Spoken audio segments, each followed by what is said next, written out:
ఇవాళ ప్రభుత్వం మనది, సంక్షేమం మనది, పేదలు ఆదుకునేది మనం. పేదల రాజ్యంలో ఇందిరమ్మ ప్రభుత్వంలో మీకు న్యాయం చేసే బాధ్యత మాది. ఈ నగరంలో నేను సూటిగా సవాలు విసురుతున్నా. మొన్నటి వరకు మున్సిపల్ మంత్రిగా ఉన్న కేటీఆర్ అయినా, కేంద్ర మంత్రిగా ఉన్న కిషన్ రెడ్డినైనా చర్చ పెడతాం, చౌరస్తలు కూసుందాం. ఈ నగరానికి కృష్ణానది జలాలు తెచ్చింది ఎవరు? ఈ నగరానికి గోదావరి జలాలు తెచ్చింది ఎవరు? ఈ జంట నగరాల దాహార్తి తీర్చింది ఎవరు? ఇదే కాదు, మెట్రో రైలు ఎవరు తెచ్చిండ్రు?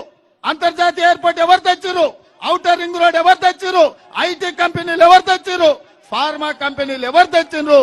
వివిధ రాష్ట్రాల నుంచి లక్షలాది మంది ఇక్కడ ఉద్యోగ ఉపాధి అవకాశాలు వస్తే మత సామరస్యాన్ని కాపాడింది ఎవరో చర్చ చేయడానికి సిద్ధమున్నామా?